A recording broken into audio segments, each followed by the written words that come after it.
పరిశుద్ధ గ్రంథంలో చాలా మంది ఒకసారి యాకోబు ఫరో సన్నిధికి వెళ్ళాడు. యోసేపు దగ్గరికి వెళ్ళి యోసేపు ఏం చేశాడంటే ఫరో దగ్గరికి తీసుకువెళ్ళాడు. ఫరో దగ్గరికి తీసుకువెళ్తే యాకోబుని అడుగుతారు, నీ వయసు ఎంత, నీ వీళ్ళంతా ఎవరు అని అడిగితే, నీ దాసుడనైన నాకు నా దేవుడైన యెహోవా దయచేసిన సంతానమే అంటాడు. ఎవరంట? యెహోవా దయచేసిన సంతానమే అంటాడు.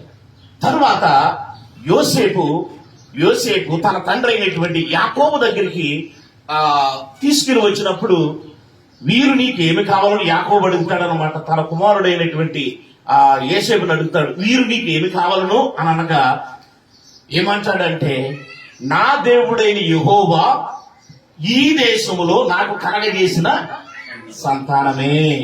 అంటే ఇప్పుడు ఏంటంటే, ఇది నా బిడ్డలు నా పిల్లలు అని అనట్లేదు, నా దేవుడైనటువంటి యెహోవా కలగజేసిన సంతానమే. ఎక్కడ చూసినా సరే. ఇంకొక మాటలో ఇంకా గమనించాలి అంటే, ఆదికాండం 30వ అధ్యాయంలో రాహేలు వచ్చి అడుగుతుంది యాకోబుని. రాహేలు వచ్చి అడుగుతుంది, తన అక్క మీద అసూయపడి అంటది, యాకోబు నాకు సంతానం ఇస్తావా, పిల్లల్ని ఇస్తావా, లేకపోతే సావమంటావా అని అడుగుతుంది. అని అడిగితే యాకోబు ఏమంటాడు అంటే, రాహేలు మీద రగులుకుందంట కోపం. అప్పుడు దాకా ఎంతో ప్రేమ ఉంది, కానీ ఇప్పుడు మాత్రం ఏమైంది, రగులుకున్నదట. రగులుకుని అంటున్నాడు, నేనేమైనా దేవునికి ప్రతిగా ఉన్నానా? దేవుడిని అడుగు. సంతానం ఇచ్చేది ఎవరు? పిల్లలు ఇచ్చేది ఎవరు? మనందరికీ తెలుసు, కీర్తనల గ్రంథంలో గర్భఫలము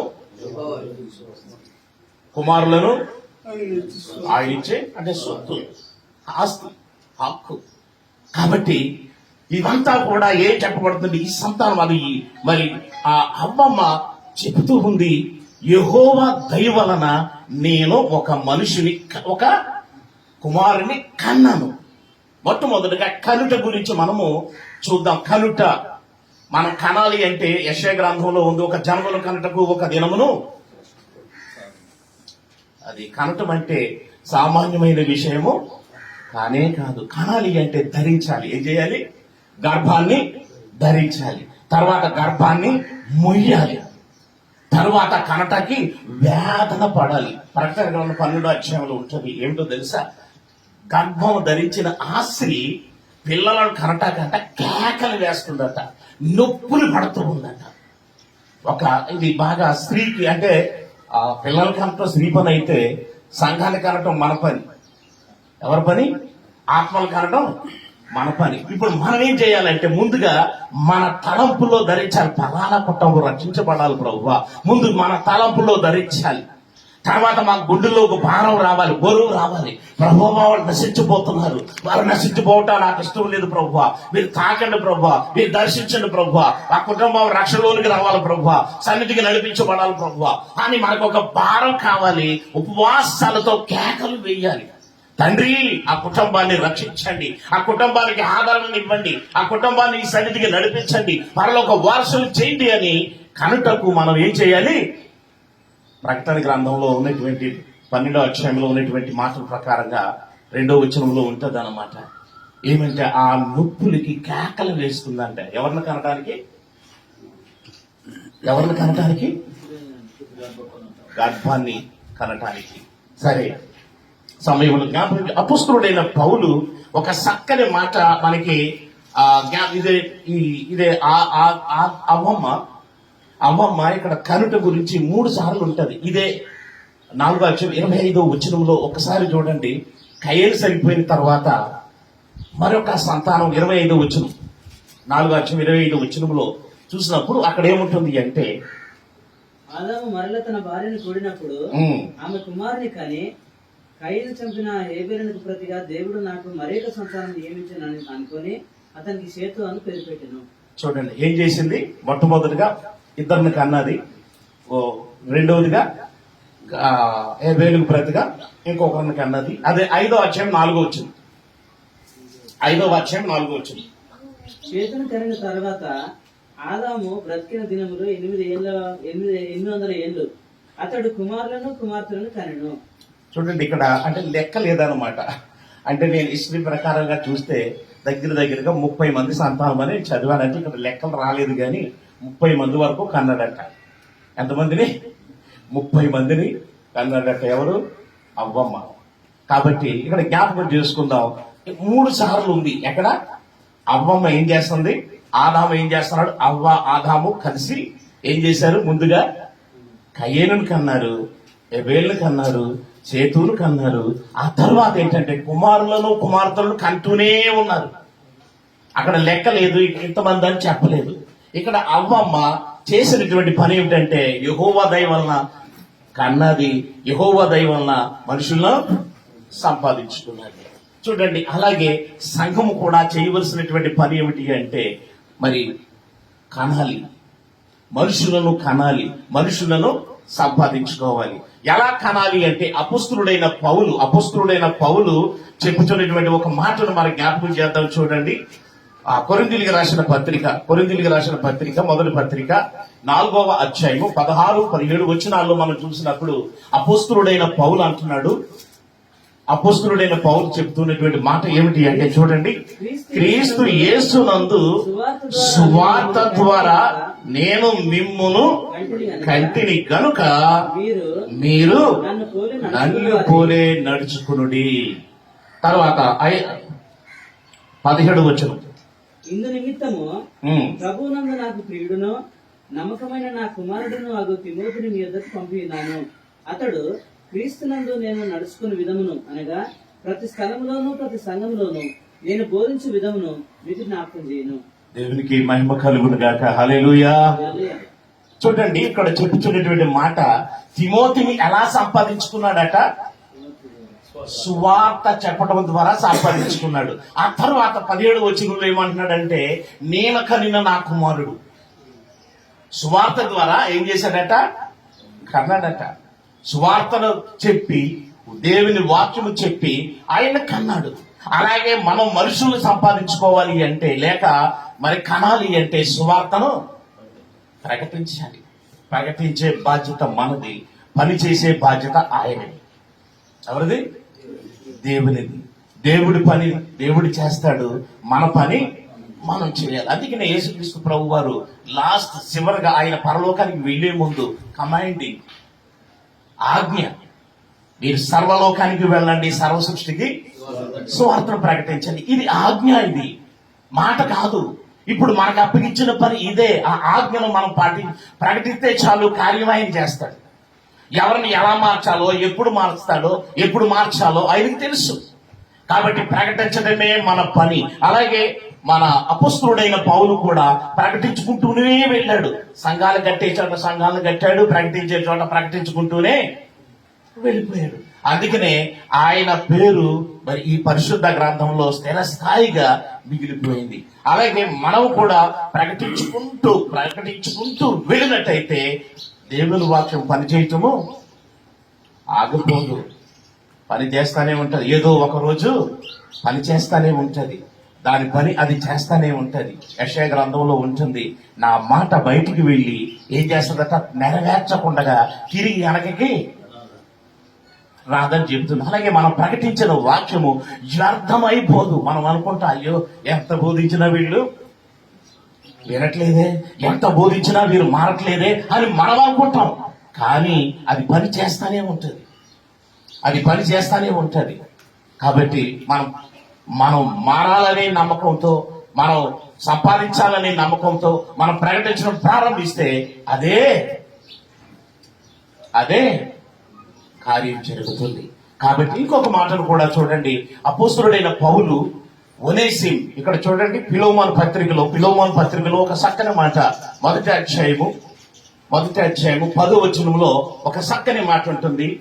బంధకములలో నేను కనిన ఒనేసిం అంటాడు. ఎక్కడ కన్నాడట?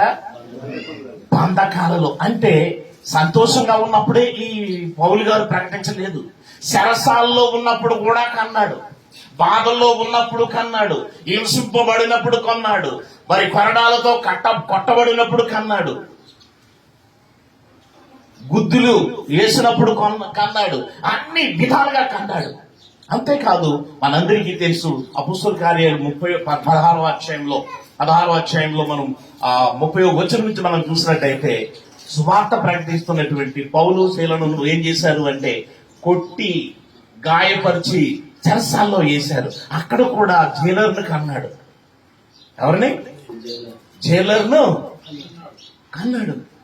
వెంటనే ఆ రాత్రే సువార్తను ప్రకటించాడు. ఆ రాత్రే బాప్తీసం ఇచ్చాడు. బాప్తీసం పొందాడు ఆ జైలర్.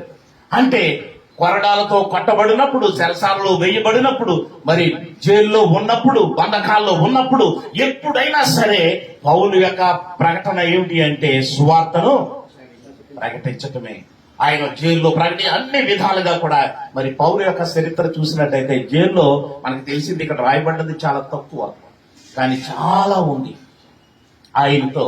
అంటే ఆ శరసాల్లో ఉన్నప్పుడు ఒంటరిగా విడిచిపెట్టరు, ఇద్దరికి ఇలా వేడీలు వేస్తారు. ఇంకొక సైనికుడికి ఇద్దరికి ఇలా వేడీలు వేస్తారనమాట. ఆ పక్కనున్న ఆయన్ని మార్చేసాడు. ఎవరిని? ఆ పక్కనున్న ఆయన్ని మార్చేసాడు. సువార్త చెప్పి మాట్లాడు. ఆయన సహనము, ఆయన ప్రార్థన, ఇవన్నిటితో కూడా ఆయన మార్చేసాడు. అలాగే దేవుడు మనకిచ్చినటువంటి గొప్ప నిధి ఏమిటి అంటే దేవుని బైబిల్ గ్రంథం. ఈ బైబిల్ గ్రంథాన్ని నువ్వు ఎంత నోరు తెరిస్తే, ఎంతగా నువ్వు మాట్లాడతావో, ఎంతగా నువ్వు ప్రకటిస్తావో, అంతగా నీవు మనుషులను కనవచ్చును. ఇప్పుడు వరకు కనడం గురించి ఎన్ని చూసాం? 5. 1 అవ్వమ్మ 3 సార్లు కనెను ఉంటది. మరి అపొస్తలుడైన పౌలు ఏం చేశాడు? తిమోతిని కన్నాడు. తిమోతిని కంటే ఏం చేశాడు తిమోతి? పౌలు గారు స్థాపించిన ప్రతి సంఘంలో కూడా ప్రకటించడం మొదలు పెట్టాడు, బలపరచడం మొదలు పెట్టాడు. ఉనేశం ఏం చేశాడు? ఒక దొంగతనం చేసి లేక ఒక ఇంట్లో ఏదో చిన్న మోసం చేసి మరి చెరసాల్లోకి వెళ్ళాడు. పారిపోయాడు. ఆ పారిపోయిన వ్యక్తి ఇప్పుడు అంటున్నాడు కదా, ఒకప్పుడు నీకు అప్రయోజకుడు అంటే పనికి రాని వాడు, కానీ ఇప్పుడు నాకును నీకును ప్రయోజకుడు. దేవునికి స్తోత్రం చెప్తాం. హల్లెలూయా. చూడండి, ఎప్పుడైతే మనం సువార్త ప్రకటించి వారికి కనగలిగామో వారు ప్రయోజకులుగా మారుతారు. ఎవరు ప్రయోజకులుగా మారుతారు? మనం ఎవరినైతే రక్షించి మనకే వాళ్ళు ప్రయోజనంగా మారుతారు. వారు మనం మాట వింటారు, మన సంఘానికి వస్తారు. ఆ సంఘం ద్వారా మనం దీవించబడతాం, ఆశీర్వదించబడతాం. కనే పని మనది, కార్యం చేసే పని దేవునికి స్తోత్రం కలుగును గాక. హల్లెలూయా. ఆ తరువాత ఇప్పుడు దాకా ఎన్ని చూసాము? 5 రిఫరెన్స్ చూసాం. ఏం పనిది? కనే పని. ఇప్పుడు సంపాదన చూద్దాం. 2వ మాట అవ్వమ్మ ఏమంటుంది? మనుషుని సంపాదించుకున్నాను. ఎలా సంపాదించిందంట? యెహోవా దయ వలన నేను ఒక మనుషుని సంపాదించుకున్నాను అని అంటండి. సరే, ఈ సమయంలో కొరింథీయులకు రాసిన పత్రిక, ఇదే పత్రికలో 9వ అధ్యాయము 19వ వచనం నుండి 21వ వచనం వరకు మనం చూసినప్పుడు మనుషులను ఎలా అపొస్తలుడైన పౌలు సంపాదించుకున్నాడో ఇక్కడ మనం జ్ఞాపకం చేస్తూ ఉన్నాము. ఎలా సంపాదించాడో ఇక్కడ చూస్తున్నాం. చూడండి, నేను అందరి విషయము స్వతంత్రుడునై ఉన్నాను, నన్ను నేనే దాసునుగా చేసుకుంటుని. యూదులను చూడండి, ఇక్కడ ఉన్నటువంటి మాటలు చూడండి. 19వ వచనం చదవండి. ఎక్కువ మందిని సంపాదించుకున్నటకై అందరికి నన్ను నేనే దాసులుగా చేసుకుంటుంది. ఎవరిని సంపాదించుకోవాలంట? అందరినీ సంపాదించుకోవాలి. అయ్యా రిఫరెన్స్ 9వ అధ్యాయము కొరింథీయులకు రాసిన పత్రిక 9వ అధ్యాయము 9, 19వ వచనం, 20వ వచనం, 21 వరకు 22 వరకు మనకి ఈ మాటలు కనపడతాయి. చూడండి, అందరినీ సంపాదించుకున్నట్టు ఏమిటంట? ఎక్కువ మందిని సంపాదించుకున్నట్టకై అందరికి నన్ను నేను దాసులుగా చేసుకుంటాను. ఇప్పుడు మనము 2 పాత్రలు పోషిస్తున్నాం. దైవజనులైనటువంటి మనము 2 పాత్రలు తెలుసా? ఒకటి, దేవుని దగ్గర దాసుని పాత్ర. గతంలో సమీల్ గారు ఈ సబ్జెక్ట్ కాదు, ఇది లీడర్ అండ్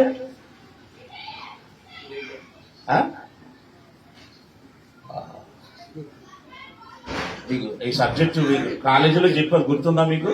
మన సేవా భారత్.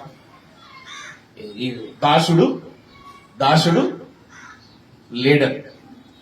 దేవుడి దగ్గరేమో దాసుడు, సంఘంలోనేమో నాయకుడు.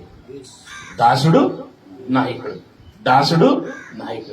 మనము క్రీస్తు దగ్గర దాసులు. ఎక్కడ? క్రీస్తు దగ్గర దాసులు, సంఘంలో నాయకుడు. ఎందుకంటే మన నాయకుడు ఎప్పుడు కూడా ఎలా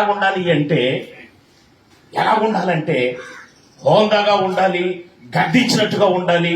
కానీ అదే విధంగా వినయం ఉండాలి, విధేయత ఉండాలి, దాసుడిగా కనపడాలి. అయ్యా మా పాస్టర్ గారు దేవుని దాసుడయ్యా. ఎలా ఉండాలి? నీవు అంటే గద్దించినా కూడా ప్రేమగా కనపడాలి. ఎలా ఉండాలి? చూడండి, ఏంటయ్యా నువ్వు చేసే పని, నువ్వు అలా చేస్తే ఏమనుకుంటారు? ఏంటంటే అలా చేసావు. ఈ వయసు రెండే కాదు, రెండు ఒకటే కదా, రెండు ఒకటే. కానీ ఆ వయసులో డిఫరెంట్ తేడా ఉంది. కాబట్టి మనం ఎలా చేయాలి అంటే దేవునికి దాసుడు కాబట్టి దేవుని దాసుడైనటువంటి మనము ఆ పొరపాటు చేసిన తప్పు చేసిన వారిని ఏం చేయాలి అంటే ప్రేమతో మేకప్ చేయొద్దు. మళ్ళీ ఏం చేయొద్దు? ఏం కాదులే, ఏం పర్వాలేదులే, నువ్వేనేంటి చేసింది, చాలా మంది ఇలా అన్నావా ఇంకోటి చెప్పేస్తాడు. ఇంటికి వెళ్ళి పక్కన కూర్చుని అయ్యా ఇది చేయటం చాలా తప్పు, అయినా పర్లేదు, ఇప్పుడైనా పర్వాలేదు, ప్రభువులో మోకరించి ప్రార్థించి ఒకరోజు ఉపవాసం చేయి, ప్రభువు నిన్ను క్షమిస్తాడు, నేను కూడా నీ కోసం నేను ఉపవాసం ఉంటాను అని నువ్వు ఆదరించినప్పుడు ఆదరించబడతాడు. ఎందుకంటే ఆ మాటే నీ జీవితాంతం నాకు నేను ఆపదలో లేక పాపంలో ఉన్నప్పుడు నాకు అండగా నిలిచాడు నా కాపరి. హల్లెలూయా, హల్లెలూయా. ఇది చాలా ప్రాముఖ్యమైనది. ఇంకొక మాట నేను జ్ఞాపకం చేస్తాను, చూడండి. దానియేలు సింహాల గుహలో వెగినప్పుడు, దానియేలు ఎవరో తెలుసా అండి? బబులోని దేశానికి ప్రధానమంత్రి. ఎవరు? బబులోని దేశానికి ఎవరు? లీడర్. మామూలు లీడర్ కాదు. 127 సంస్థానాలలో 3వ వ్యక్తి. మొదటి ఫరో రాజు, 2వ వ్యక్తి ఇంకొకటి ఉంటాడు. ఆ తరువాత ఆయన ప్రధానమంత్రి. ఆయన ఇప్పుడు ఒక రాజ్యాన్ని పరిపాలిస్తున్న వాళ్ళు ఏమంటారు? లీడరే కదా. ఇప్పుడు మోదీని అయితే రాజకీయ నాయకుడు లీడర్. ఇప్పుడు ఈయన కూడా, దానియేలు కూడా ఎవరు? లీడర్, దేశాన్ని పరిపాలించే లీడర్. అలాంటి లీడర్ని సింహాల గుహలో వేసినప్పుడు ఆ రాజు అంట వాయిద్యములు మానేశాడు, నాట్యములు మానేశాడు, అన్నపానములు మానేశాడు, అన్ని మానేసి తెల్లవారుజామునే ఎక్కడికి వెళ్ళాడు? ఆ గుహ దగ్గరికి వెళ్లి దుఃఖస్వరముతో సర్వోన్నతుడైన దేవుని సేవకుడు అయిన దానియేలు ఏమన్నాడు? వాయిస్ ఏమన్నాడు? ప్రధానమంత్రి, బబులోను దేశానికి ప్రధానమంత్రి అయిన దానియేలు అనలేదు. అంటే దేశానికి ప్రధానమంత్రే కానీ ఈయన దేవుని దాసుడు అన్న సంగతి ఫరో రాజుకు తెలిసింది. ఎవరు? నా సంస్థానంలో పనిచేస్తున్న దానియేలు అనలేదు. ఏమన్నాడు? దేవుని దాసుడైన, దేవుని సేవకుడైన. చూడండి అక్కడ ఉంటుంది ఆరక్షణ. దేవుని ఏంటంట? జీవము గల సేవకుడు అంటే దాసుడు. హల్లెలూయా, హల్లెలూయా. మనం నివసిస్తున్న మన ప్రాంతాల్లో మన రాజకీయ నాయకులు గాని మనల్ని చూడాలి, దేవుని దాసుడు, దేవుని సేవకుడు. ఈయన అన్నిటిలో రాడు, లేక ఈయన చాలా మంచి మాటలు మాట్లాడతాడు, ఈయన మనుషుల్ని చాలా ప్రేమిస్తాడు అనే విధంగా ఆయనకు ఉంది. ఎవరికి? ఆ రాజుకు ఉంది. ఆ రాజు గమనించాడు దానియేలులో, మన చుట్టుపక్కల ఉన్నటువంటి వారు కూడా మనల్ని చూడాలి. ఈయన దేవుని దాసుడు, ఈయన మంచి మాటలు మాట్లాడతాడు, దేవుని గురించి మాట్లాడతాడు అని తెలియాలి. హల్లెలూయా. కాబట్టి అపొస్తలుడైన పౌలైతే కొందరిని, ఇప్పుడు దానియేలు ఎవరిని సంపాదించుకున్నాడు? ఏకంగా రాజునే, సమస్థానాన్నే.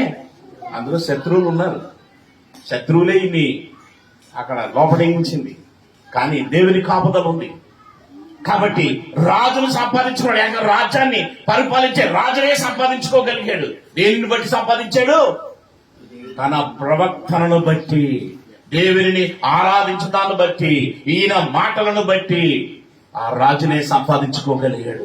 దేవునికి మహిమ కలుగును గాక. హల్లెలూయా, హల్లెలూయా. కాబట్టి అపొస్తలుడైన పౌలు అంటున్నాడు కదా 19వ వచనంలో, అందరినీ, ఎవరిని? ఎక్కువ మందిని సంపాదించుకున్నటకై అందరికి నన్ను నేనే దాసులుగా సంపాదించుకోవాలి. అందరినీ సంపాదించాలి, అన్ని మతాల వారిని, అన్ని కులాల వారిని, ఆ చిన్నల్ని, పెద్దల్ని, ఎవరిని, అందరినీ మనం సంపాదించుకోవాలి.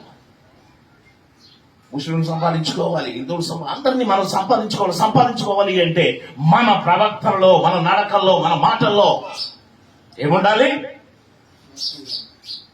మంచి అనేటువంటిది కనిపించింది. తర్వాత 20వ వచనంలో చూడండి, యూదులను సంపాదించుకున్నటకు యూదులకు యూదుని వంటి వాటిని, ధర్మశాస్త్రమునకు లోబడిన వారిని సంపాదించుకున్నటకు నేను ధర్మశాస్త్రమునకు లోబడిన వాడును కాకపోయినను ధర్మశాస్త్రమునకు లోబడిన వాని వలె వచ్చింది.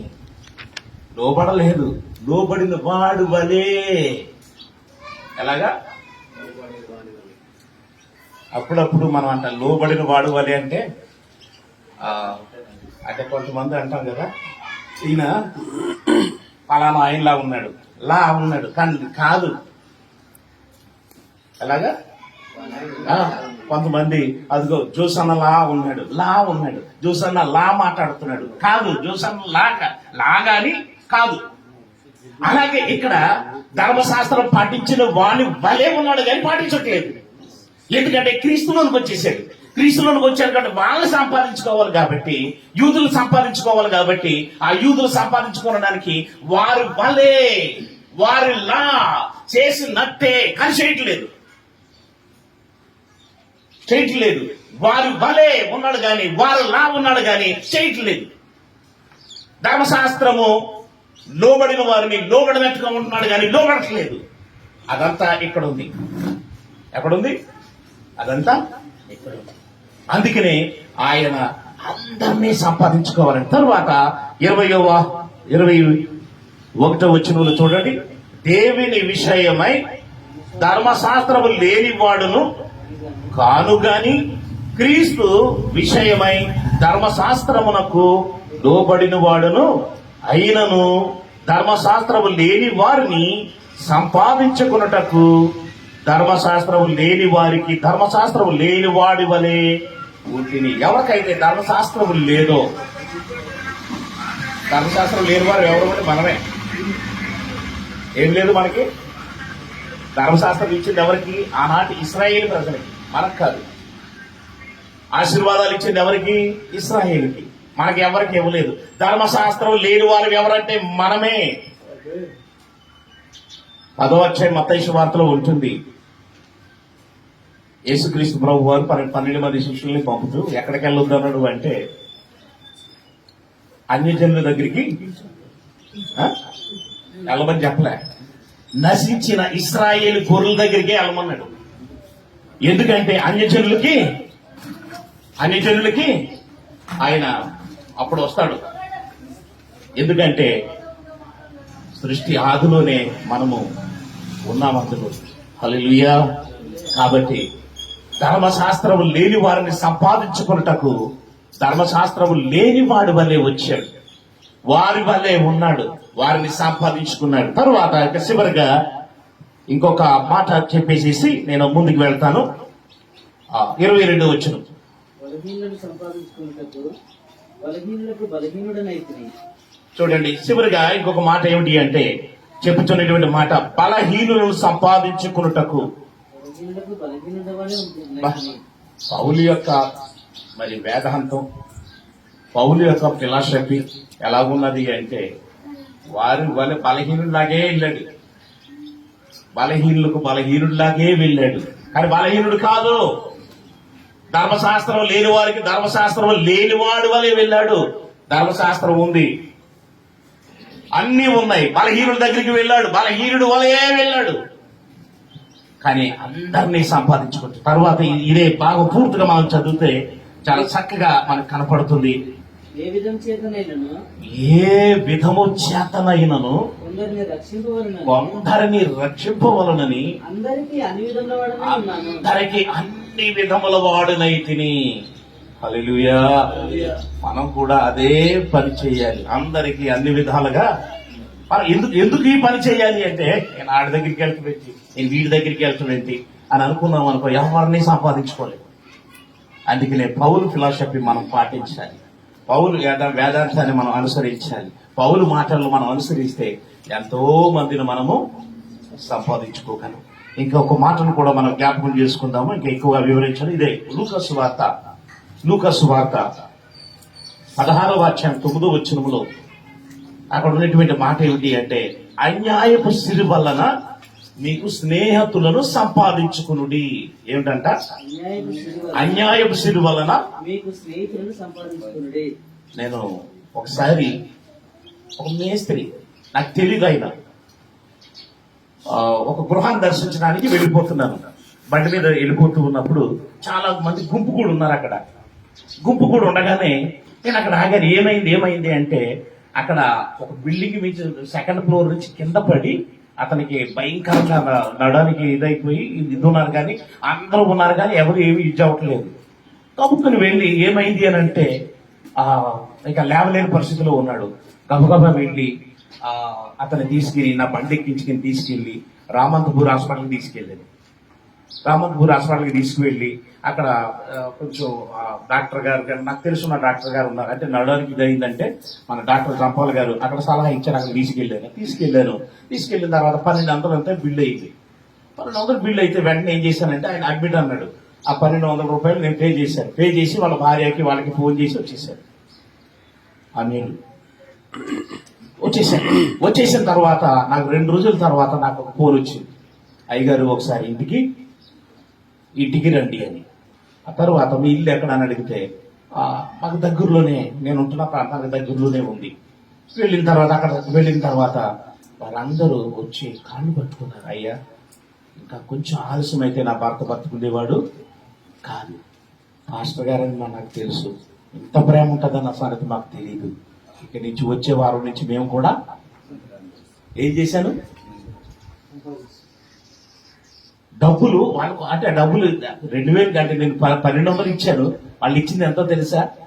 అదే పడిపోయినందుగా ఇంటి వాళ్ళకి 50,000 ఇచ్చారట. అందులో నుంచి 10వ భాగం ఇచ్చారు నాకు. ఎంత 5,000 ఇచ్చారు. 5,000 ఇచ్చారు. 5,000 అంటే ఇతరాన్ని చేయలేదు, ఆపదలో ఉన్నందుకు చేశాడు. హల్లెలూయా.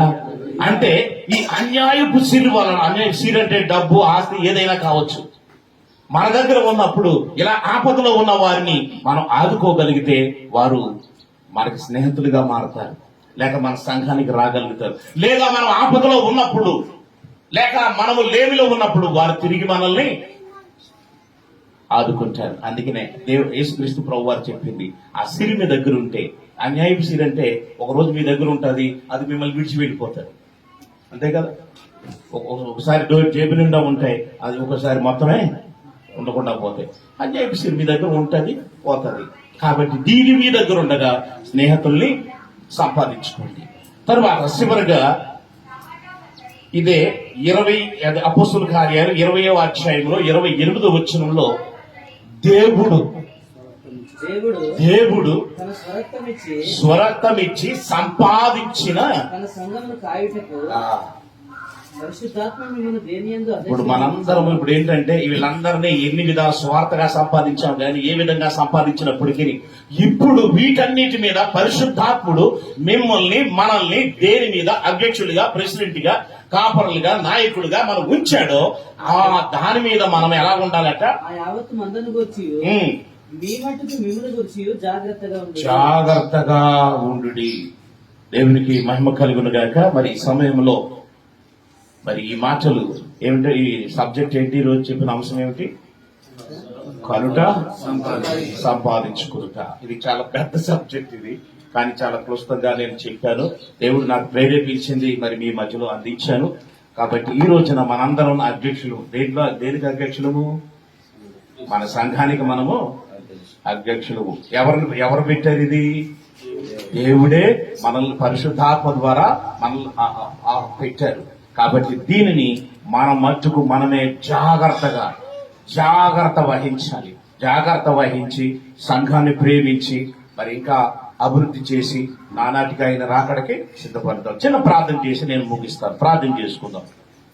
ప్రేమ గల మా ప్రభువా, కరుణామయుడ, దయామయుడ, కృపాభరితుడా, నీకు స్తోత్రాలు. ఈ రోజున ఈ మాటల ద్వారా మాతో మాట్లాడిన ఈ మాటలను బట్టి నీకు వందనాలు.